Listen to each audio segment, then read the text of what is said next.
Welcome to In Our Town, Conversations with Springfieldians Making a Difference.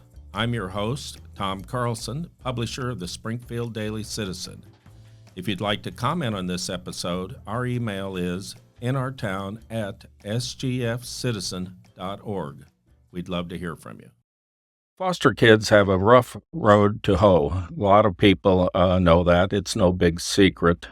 They grow up in families facing all kinds of hardships, and many of those kids get shuffled from one place to another, so it's hard for them to experience the normal sort of environment that so many of us were blessed to have when we grew up. As a consequence, some of them will experience childhood pregnancy. A lot of them will be school dropouts. There's a high incidence of drug abuse compared to the normal population, and some of these young people may end up in incarceration. The good news is, here in Springfield, there's an organization called I Pour Life that has worked with hundreds of foster youth in the Springfield area and has helped turn their lives around. With me today is my guest, the CEO of I Pour Life, Ben McBride. He's going to tell us more. Ben, welcome to In Our Town. Well, thank you. I'm glad to be here. Well, so this is sort of a career change for you. You used to practice law, as I understand. Why don't you tell our listeners a little bit about your background? Yeah, so I'm a Springfield native. I grew up here all my life until my early 20s. At that point in time, really kind of was searching for something a little bit different, and had the opportunity to transfer out to Oklahoma City, where I went to Oklahoma City University, and kind of not knowing necessarily that law school or a legal career was in my future, but eventually, just through the courses that I took, the interests that I gained, and the professors that I had, I was able to take advantage of that law school opportunity and moved back here. To Springfield. Yeah. Took the Missouri bar. Took the Missouri bar, yeah. Did you pass it the first time? I did not pass it the first time. It was You're difficult. Not the only guy. Yeah, no, I was a two-timer, but you really put the pressure on me. But I have to say, Ben, I remember in my law school class, the smartest kid in the law school class, where they weren't kids, young people those days, was number one, flunked the bar. He just totally freaked on the whole thing. He passed it the second time, so it's a heck of a lot about just not getting freaked out about the whole thing. Well, academics was always difficult for me. I always had test anxiety. I always had difficulty. Was kind of diagnosed having not a reading impediment or a detriment of any sort, but it took me a lot of time to absorb the content, and so that was just something that I kind of had difficulty even through high school trying to adjust to, but it wasn't until OTC. I got my associate's degree at OTC here in Springfield, and again transferred on to finish my undergrad. Well, you're certainly not a quitter, are you? No, that's one thing. Yeah, I'm very competitive in nature, and if I've got a goal set out, I'd do everything that I can to meet it. So after you passed the bar, did you start practicing law here in town? I did, yeah. So actually, I had a great firm that took me on. Had a couple great experiences in law school that I worked at in Oklahoma City. The city attorney's office here in Springfield that I did a couple of internships with under Dan Wickmer, who I'm still appreciative of. But Walter, Bishop, and Sherman gave me the first opportunity here in Springfield to, just kind of learn from a couple of great attorneys in town, Gary Bishop and Paul Sherman. But I wasn't fulfilling my desires there. I really needed that courtroom experience and a level of competition per se that I wasn't getting there in a private firm on a day-to-day basis.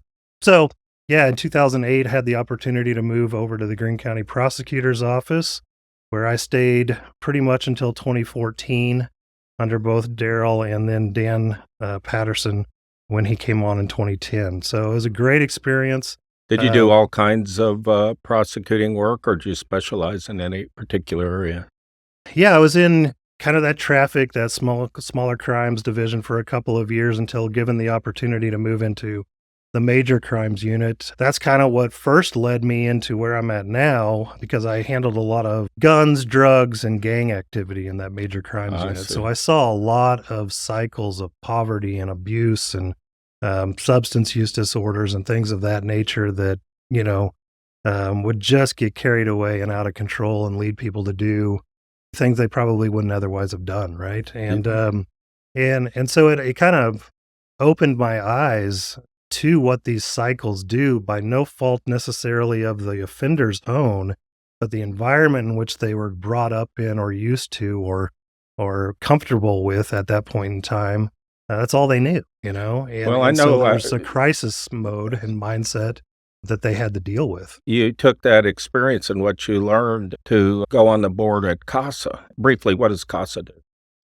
Court Appointed Special Advocates of Southwest Missouri was a great organization that I was involved with on the board, still support and collaborate with in my current position.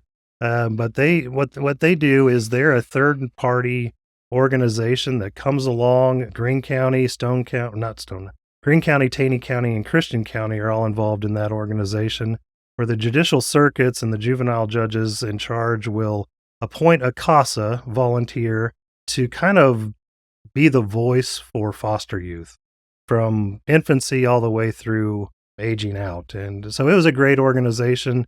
Again, with my experiences and kind of the eye-opening that I experienced at the prosecutor's office, these cycles and specifically the foster youth abuse neglect cycle that a lot of kids in Missouri, not just some, a lot of kids in Missouri are experiencing. It gave me an opportunity to learn more about that, learn more about what those troubles are, what those obstacles are, what the barriers were for these youth, these older youth that were aging out. Yeah. So you went from there, you left the prosecutor's office and went in private practice, as I understand. You did criminal defense. So you kind of switched to the other side of the table, and now you're representing a lot of these younger people that at one point you would have been charging them with a crime.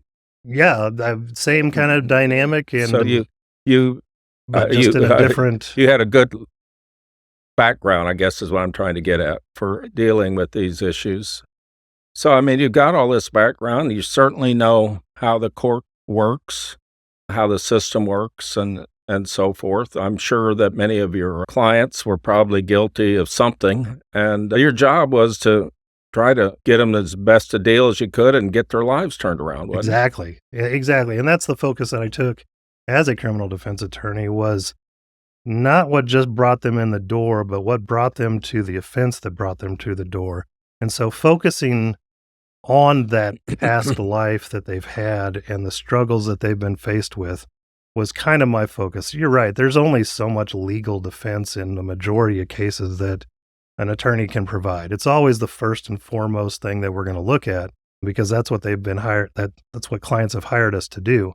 But in the end, the odds are stacked against them at that point. The evidence is built up and it's there. And so there's not a lot of opportunities for guilty or not guilty. It's not a black and white issue at that point in time. It's a gray issue. And so if I can color that gray in a site favorable to a judge, that's what I was going to focus on. And so if I had a client that was willing to work on themselves, willing to battle their past, to overcome their past, or at least attempt to overcome their past, I could put them up in front of a judge and usually beat the prosecutor's offer any day of the week. But at the same time, where I got the satisfaction was knowing that I've put my client in a better position in life where I may never see them again. You hope you don't. Exactly. I told them, my job is to put myself out of business. Right. I know, as silly as that sounds, and as maybe impossible as that may be, but that's how I approach every case. If you're willing to walk with me and allow me the opportunity to guide you through these steps to better yourself. And honestly, that's where I got involved with iPoor Life, is I had a couple of low-level offenders that were involved in iPoor Life, the life coaching program at that time. And I got to see the program that they were already in and see the incredible benefit and growth and development that these two young individuals went through during that time. And it was just amazing. I had never seen anything like it. I still haven't seen anything like the Life Strengths program that we have at iPoor Life. do the good and do the work. Well, so let me pause there for a moment. For you, that's not the right word exactly or expression, but I'll use it. Were you running away from practicing law, or was it more that you were drawn to a new calling? I was drawn to a new calling. I had been being drawn. I had felt it in myself, and personal needs were also rising that something had to change. Both my wife and I were business owners in the practice of law, and so 10, 12-hour days for both of us just wasn't going to be possible for long term. But I've always had the vision. I've taught adjunct classes. I've been drawn to this younger generation of youth that we now work with. I love building up and coaching young professionals. And so when this opportunity came to take over as director of iPour Life, it was my life had if looking back, my life had put me in positions to give me the experience and put me in the room with the individuals that I needed to know to run this organization well and to lead my team and staff in a way that not many probably others can. The strengths that I have is pretty much relational and development oriented. And so I just feel the privilege every day of getting to go to work knowing that I'm in charge of a staff that's in charge of youth, but as they're pouring into the youth, building their life skills and going through different life lessons and growth and development objectives, I get to pour into my staff in the same way, building up young professionals. And it's always a sad day to see staff move on, but it's always to something better. And that's a great. So I think iPour Life was started by Julie Higgins many years ago, and originally it was to help youth in Ethiopia and El Salvador. Salvador, yes, and is where the but then it morphed into helping foster youth here in Springfield, right. And then I think that started around 2016 after there'd been a study at Missouri State about some of these issues. So when did you come on the scene? So I came on in July of 2021, and you're correct in that iPour Life kind of started as a heartfelt mission in Ethiopia and El Salvador first, and then in Ethiopia, trying to advance the growth and development of the younger populations there. And in it, again, as you're correct, through Missouri State, we found that there was this gap in services here locally with the homeless population, and then where kind of what's been our niche over the last few years is with aging out foster youth. So coming in July of 21, the demand was higher than ever, because through the pandemic, the foster care system, and no fault to the state, it's just kind of a natural consequence. All of us became isolated, right? Right. And all of us kind of got lost in the shuffle in some form or another, but specifically these older foster youth. Who is your target population? It's not 12-year-olds, is it? No. 12-year-olds is a little young for the battles that we are going to face within our program. So we are focused on assisting any at-risk youth, not just foster youth, but any at-risk youth, whether that's anybody suffering from homelessness, poverty, substance abuse, exploitation, or trafficking. At-risk is a very broad definition, ages 16 to 24. And what we want to do is we want to provide them the opportunity to connect them and help build their social capital and give them the opportunity to learn life skills and certain life lessons that we've incorporated into our programs so that they can apply these unique strengths, these God-given strengths that they have, replace those strengths with the negative labels that have carried with them for so long in order for them to find a successful, sustainable future. We'll be right back after this short break. Hello, everyone. I'm Shannon Kay, and I'm the visual journalist at the Springfield Daily Citizen. I really see being a journalist in general as being a public service. My days, they are both regimented and not at all. Doing my day-to-day task, which includes the calendar and the obits, from touring along with one of the reporters to working on a Photoshop project so that way we can really make our product here at Springfield Daily Citizen shine. One of my favorite things about living in Springfield is that you never know who you are going to meet. We are one of those big small towns, and so you can meet these people that are internationally famous and you find out that they live in Springfield.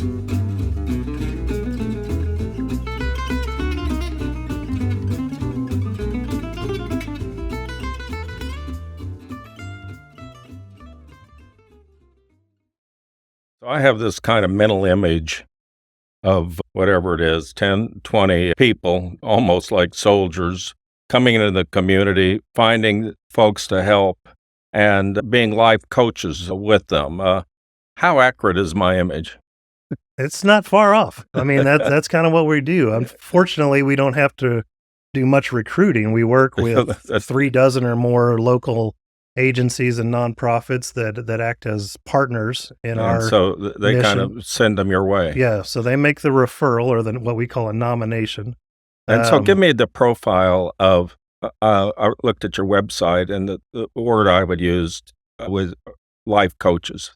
Who are these life coaches that are doing this? Is this a volunteer thing? Are they staff people, or what is it? No, yeah, it's a lot more demanding than what a normal volunteer could take on. So all of our life coaches are full-time paid staff, and so our program budget is pretty high, and we're in need now to be able to sustain what we've been able to build. Are they primarily licensed social workers that have got into this? Some. But the beauty of our program is that the youth that we're working with come from all different kinds of backgrounds, and so do our life coaches. So we're able to, in that nomination and onboarding stage, be able to kind of go through the experiences that our youth that are, and then match them up with the appropriate match them up, life. yeah, with regional first it's kind of regionally, but then if special needs are there, we can pair them up. Obviously, we don't want to get into people's names, but tell our listeners maybe a story about a person and how they found you guys, and somebody comes to mind. Yeah, I mean, there's several examples. One young lady that's recently exited our program a year or so ago, came in, had a very difficult background, faced cancer at a very young age, faced the death of one of her parents at a young age and abandonment of the other, had a younger sister that was about 5 to 6 years younger than her.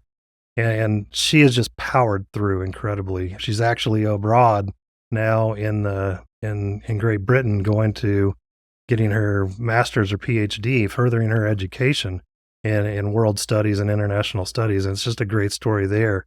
But before she did that, she was teaching, and she got a position in Kansas City as a high school teacher to make sure that she could take care of her sister, and that her sister was able to get through high school and be self-sufficient on her own. So she was able to apply those same skills and lessons that she learned in iPoor Life with her own biological family. So what kind of challenges did she have that you had to work on? Trauma is the first one. I mean, trauma, every youth that we are working with has experienced some type of trauma. So trauma-informed care is something that we focus on weekly with our staff and the training process and that continuing education. So we really do prioritize that because, again, anything could be a trigger for the youth that we're working with, and we need to be aware of what those could be. And so having that open mind and that broad vision to be prepared for those is very important. Trauma comes in a lot of different forms. I could get into specifics there, but with the foster care youth, usually it's some kind of neglect or abuse situation. It's maybe the death of a parent or the abandonment of a parent. What's unfortunate about the youth that we work with is that of the approximate, in 2023, the Children's Division Annual Report reported that there was over 19,000 youth in the foster care system. 25% of those were youth 15 or over. And the statistic that shocks me there is that, and that people probably don't understand, is that if a youth is still in care or is in care at 15 years old, the average time that they've been in care is over 5 years at that point. So one-third of their life. When you say been in care, do you mean in a residential been a foster kid? Yeah, foster placement, in the process of the reunification that may not have gone well, but they've moved place to place to place on average. It's like every 8 months, so there's no stability. There's no consistency. Their self-preservation kicks in, and so they isolate themselves from everything around them wherever they're going because they just don't want to be hurt again. And so that's what our youth are facing is, on average, again, over 5 years of being in the foster care system, not knowing when the next move will be or when this foster family or then whatever the, residential facility will kick them out or, and again, personalities get in the mix and trauma gets in the mix and things happen. But that's where we intervene. There's a lot of crisis relief. There's a lot of rehabilitation efforts, and those are very, very important. I'm not negating the importance of those at all. But what we did through that study with MSU is found that there's no long-term development. There's no future-focused mindset programs that are going to help these kids and intervene in this situation to provide that long-term stability. And we can clothe them, we can feed them, we can house them, we can give them the rehabilitation, the therapy that they need, but what are they going to do from there? It sounds a little bit like going to the emergency room at the hospital, getting patched up, and then they turn you loose, but you still got to do a lot of physical therapy if you're ever going to get back to where you once were. Right. And being able to visualize what that's going to look like to be healthy again, right? Right. And that's the vision that we're trying to plant the seeds, is that there is hope, there is opportunity out there, there is a future for you to create a legacy of your own that doesn't have to carry the negative labels that have been stuck with you for so long, that you have been given these strengths. We're going to teach you how to utilize these strengths and create a life map for you, help them create a life map for themselves, really. So let me ask you about, if I understand the process generally, foster youth comes in for assistance from I Poor Life. So then you do kind of an intake, figure out what's their story and what their special circumstances are, and then you're going to match them up with a particular life coach. Yes. And then what happens from there? Is it like a weekly meeting, or what happens to make sure that they're making progress? So we allow in our program a time just for rapport building. Trust and vulnerability is critical because we're going to get into deep-seated events and deep-seated relationships that could be healthy, that could be toxic, that could be just an arm's length relationship, but we want our youth to be able to identify those properly, because one of the goals is to build their social capital and have a healthy network of people that are going to be able to assist them. And determining who's healthy and who's not is important. Just one example of that, we had a young adult come in, and the only biological member of their family that they had left was an aunt that lived 2 or 3 hours away. It wasn't until we were able to get involved and kind of evaluate that relationship, as unfortunate as it is, that was an unhealthy relationship, because that aunt would come into town only when she needed something. Yeah. And the aunt would leave, the youth committed to that relationship, thinking that was a healthy relationship, thinking that was a loving relationship, would get Well, that's part of the whole problem. A lot of these kids don't know what normal is, do they? Exactly. Right. And so we're trying to normalize that upbringing and that transition into adulthood so that they can recognize those types of environments and those types of situations, just to be able to protect themselves first. But in the beginning, going back to your question, it is all about rapport and trust, getting to know that youth. Again, we dive into what we call our life lessons pretty quickly. That's evaluating those relationships. That's the identity stage. It's where we use the Gallup Strengths Finders. Identity is, again, broad. We're gonna utilize those strengths, those top 5, those top 10 strengths, to redefine their identity. We're gonna evaluate their knowledge and kind of emotional intelligence on different situational awareness issues, and then how to manage their emotions. That's kind of the first phase. Within those, many opportunities exist and are created to kind of focus in on life skills, which is continuing education, which is preparing for the workforce and employment-related preparation tactics. It's stable housing and the education needed to understand what stable housing is and how to obtain stable housing. It's financial literacy skills. It's health and well-being. A lot of focus on mental health and physical health and diet and nutrition in that. And then it's that building the social capital. So those are the 5 big life skills that we're focusing on. So how long would a program typically last for a youth? On average, our youth are spending right around 9 months in the Life Strength program. We do have another program that we recently launched that's kind of an ongoing program. You don't have to be in the Life Strengths program to participate in the Social Capital Club, but the Life Strengths program is that intensive one-on-one life coaching program, the foundational program of iPour Life that was established back in 2016.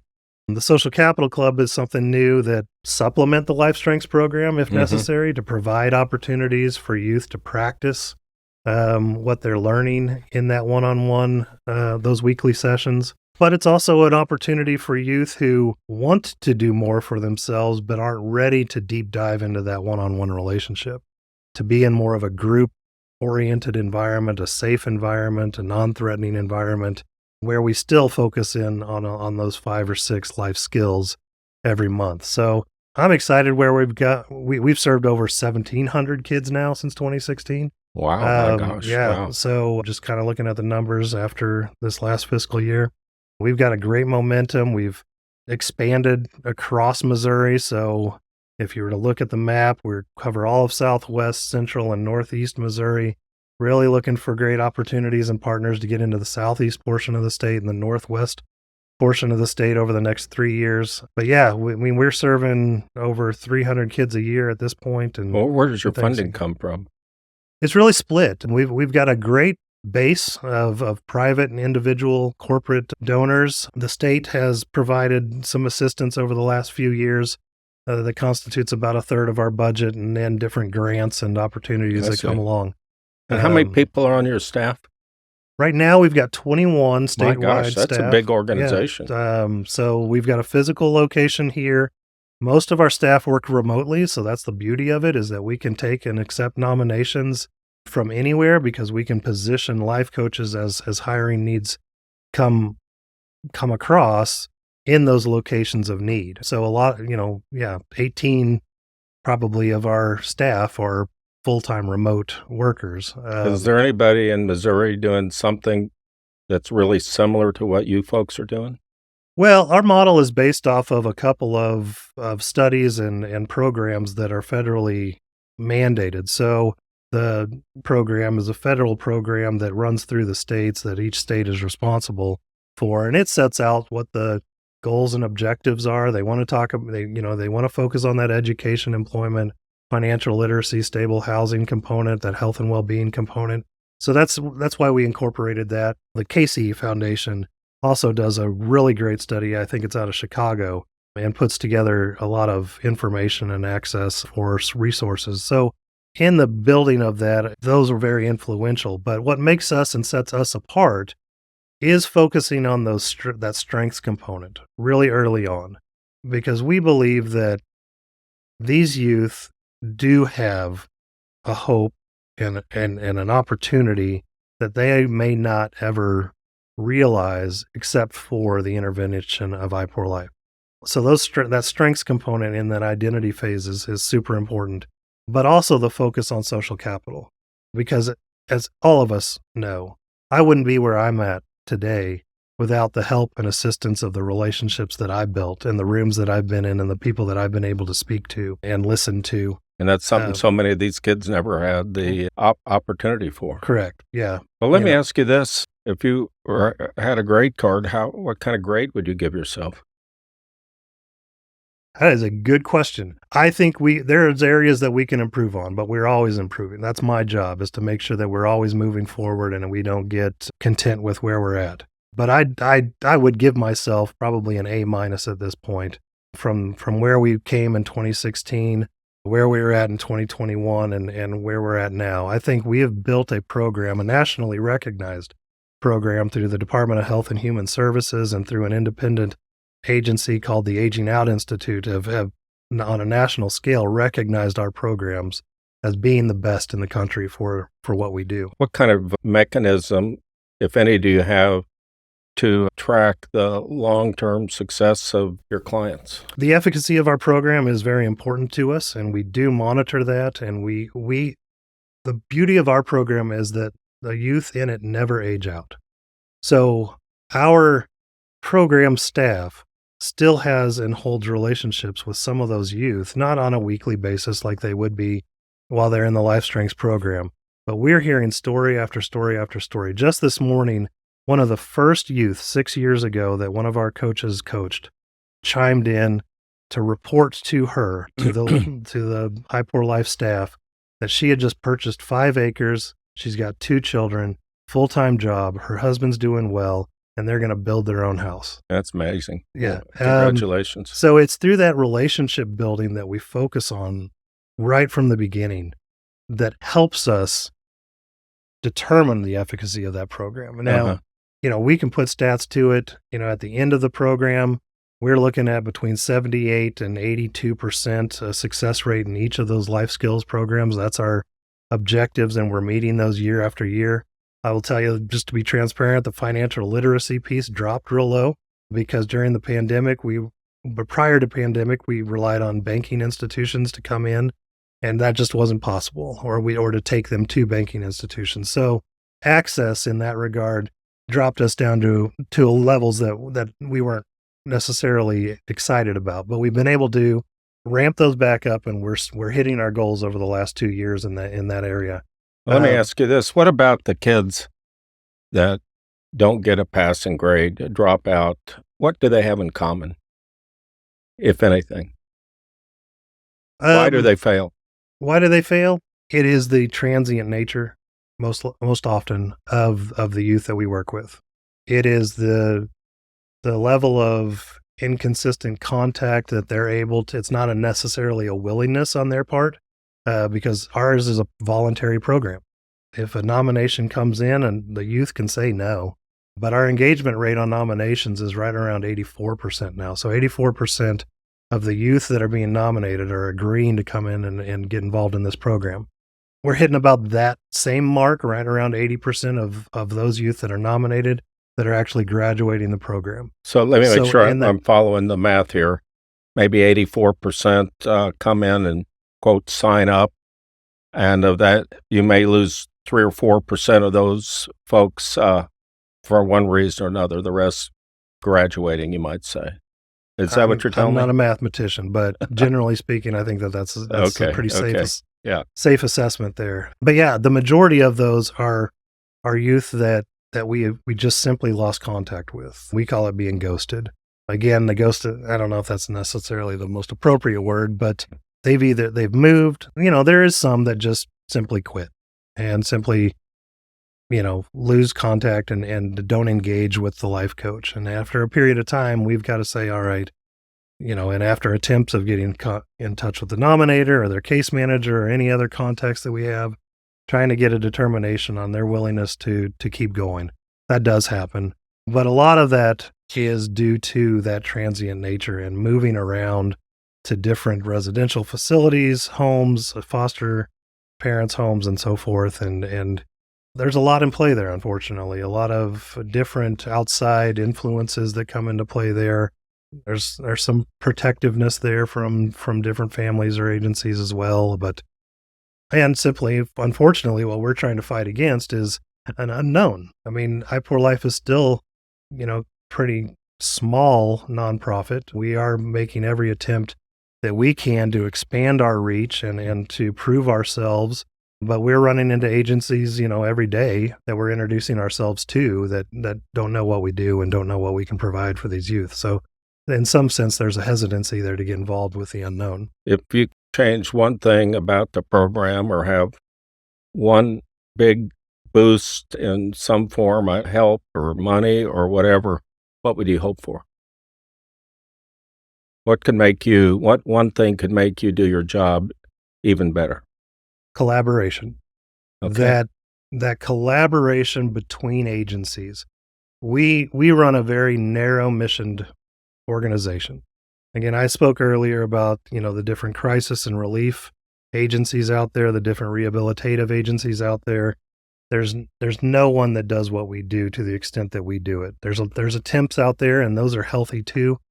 Providing opportunities and providing open doors for the youth of these ages to find that safe space, but invite us into those spaces. Invite us into those areas where we can come in and provide the trained skills that we have as life coaches and through our program to benefit these kids. That's the one thing That's interesting you said that. There's a definition I always liked about collaboration, and somebody said collaboration is what we can achieve together that we couldn't do on our own. Yeah. Again, iPour Life from the beginning to an end is a relational organization.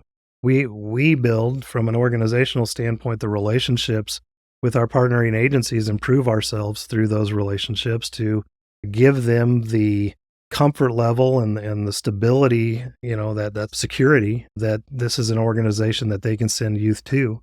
But it also then from our staff once, flows through to the youth. Do state and federal rules and regulations get in the way of you accomplishing your mission? No. That's good to hear. One of our largest partnering agency is Children's Division. I mean, their case managers nominate dozens of youth a year to our program, and we've got a great relationship with that department and the different caseworkers and agents in that department, and they're our biggest cheerleaders at times. So we've been not hindered at all through different regulations or obstructions there. So, there's an old saying, a person's reach should exceed their grasp.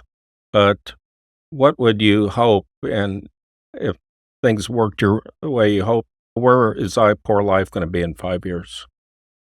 Where I hope it would be, I hope it will be statewide. I hope that we can be the model create a model for Missouri where iPour Life reaches statewide. I don't necessarily think the organization can sustain itself unless we get a great successful chapterization of the program, into a multi-state area.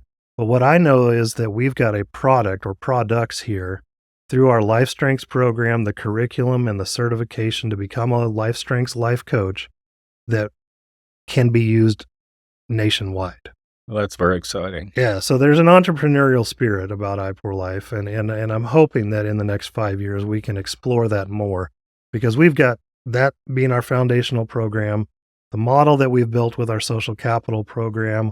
We've got a couple other different types of training mechanisms and programs in the works, and so I would love to be at a place where we're able to somewhat market those products, license those products, so that we can expand, that we can push this out there to those areas of need and build that network of agencies that are buying into us, literally and figuratively, so that we can continue to support Missouri, but at the same time support the countrywide. Well, that's a great story. A couple minutes that we have left. Is there anything I haven't asked you about that you'd like to tell our listeners? I would just say, again, kind of just noting to the community that the long-term success of our program is so critical, not only just to our youth and what we've spoken about over the last 30 minutes or so, and the development and the benefit that our youth are going to see through this, but to the communities as a whole. These youth are going to find a community of their own someday. And if we can explore with them the opportunities that can arise out of this program and create that hope and create those opportunities through utilizing their strengths, through building their social capital back into those communities, they're going to become a thriving member of that community and help everybody out in a neighborly way. And that's the goal, right? We don't want them to fall into those statistics of incarceration, early pregnancy, homelessness, substance use disorders, and things that are going to drain our community's resources. We want them to be a positive member of that community instead of drain the resources of that community. That's the goal. And we are doing that every I remember day. People saying along the same line, what we want to do is rather than clean up the mess is turn off the tap. Right. It can be preventive. Exactly. And because these, they're going to be young parents.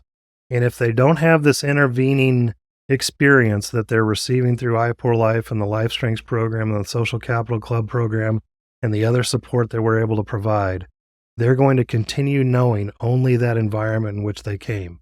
And so their children are automatically at risk for the same experiences that they came from, unfortunately, because they haven't had those preventative measures or those intervening experiences to help change their direction. Ben McBride, thank you for being my guest today on In Our Town. Well, my pleasure. Thank you for having me. You're It's welcome. been great. That's it for this week, and many thanks for listening. If you'd like to listen to other episodes, you can visit the Springfield Daily Citizen website at sgfcitizen.org/In Our Town, or subscribe wherever you get your podcasts.